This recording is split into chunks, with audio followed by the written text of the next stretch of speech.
Welcome to VSPM channel. VSPM channel subscribe பண்ணாதவங்க subscribe பண்ணிக்கோங்க. கூடவே இருக்கிற பெல் பட்டனை கிளிக் பண்ணிக்கோங்க. இன்றைக்கி ஒரு சைட் டிஷ் தான் செய்ய போகிறோம். இந்த சைட் டிஷ் என்னன்றதை நம்ம பார்க்கலாம். அதே சைட் டிஷ் திருநெல்வேலி சொதின்னு சொல்லுவாங்க. அதை எப்படி செய்யலான்றதை வாங்க பார்க்கலாம். தாங்க வச்சுருக்கிறேன். அதுக்கு எண்ணெய் ஊற்றிக்கலாம். நல்லெண்ணெயும் ஊற்றக்கூடாது, கடலை எண்ணெயும் ஊற்றக்கூடாது. அழுத்தமாக இருக்கிற எண்ணெயை ஊற்றி செய்யக்கூடாதுங்க. அது இதனுடைய ஸ்மெல்லே மாறிடும். அதனால் நம்ம சன்ஃப்ளவர் ஆயில் ஊற்றிக்கலாம், இல்லைன்னா கோல்டு வின்னர் கூட ஊற்றிக்கலாம்.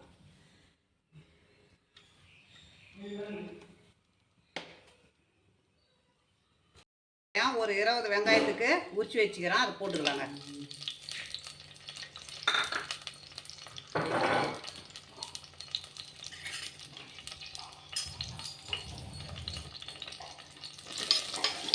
அது கூடவே ஒரு 10-20 பல்லு பூண்டு அதையும் போட்டுக்கலாம்.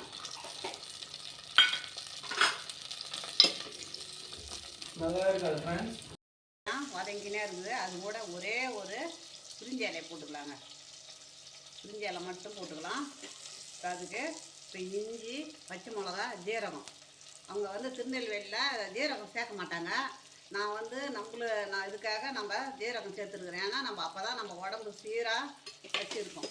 ஜீரகம் சேர்க்கறது ஒரு அடைக்கு, சட்னிக்கு, ஒரு காரக்குழம்பு, வத்த குழம்பு போட்டுக்கலாம். பச்சை வாசனை போட்டோங்க, பேஸ்ட் போட்டு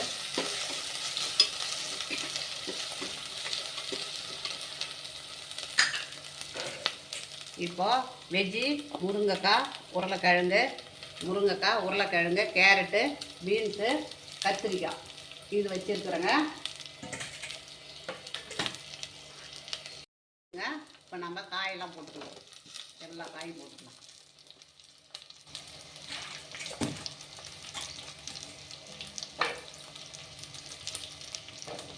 கத்திரிக்காய்,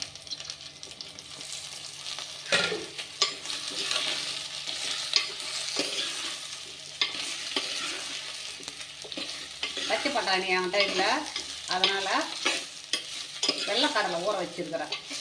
வெள்ளைக்கடலையை போட்டு செஞ்சுக்கலாம்.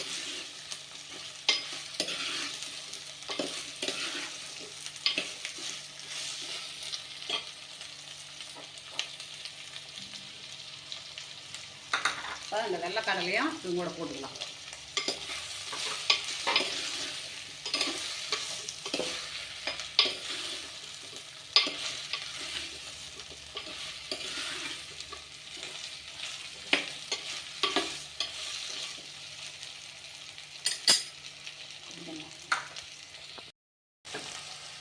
இப்போ இதுக்கு தேவையான உப்பு போட்டுக்கலாங்க.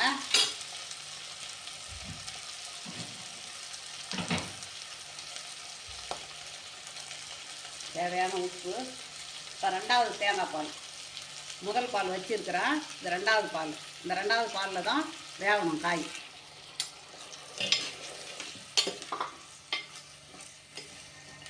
காய் நல்லா வேகட்டும். அப்புறம் பாசிப்பருப்பு வச்சுருக்கிறேன். பாசிப்பருப்பு நல்லா வேக வச்சுருக்கிறேன், அதை போட்டுக்கலாம்.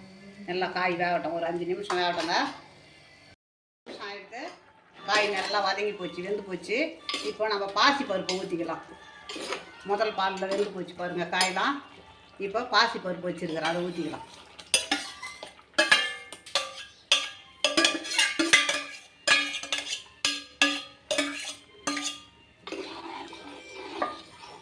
பாசிப்பருப்புலேயே இது ஒரு 5 நிமிஷம் வேகட்டுங்க. தேங்காய் பால், முதல் பாலை ஊற்றி தொழிலாம். ஏன்னா பாசிப்பருப்பு உக்காரும்.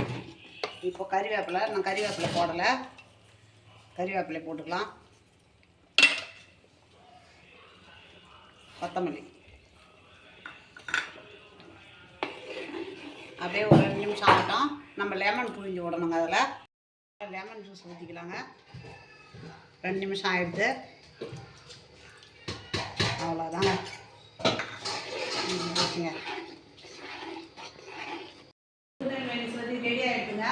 இது இட்லி, தோசை, சப்பாத்தி, பூரி, ஆப்பம், இடியாப்பம், எல்லாத்துக்கும், சாதம் எல்லாத்துக்குமே இதை வச்சு சாப்பிட்லாங்க. இது இப்போ அவ்வளோ வெஜ்ஜி நிறையா போட்டு செஞ்சுருக்கிறேன். உங்களுக்கு பிடிச்சிருந்ததுன்னா எனக்கு வந்து லைக் பண்ணுங்கள், கமெண்டில் சொல்லுங்கள், சப்ஸ்கிரைப் பண்ணுங்கள்.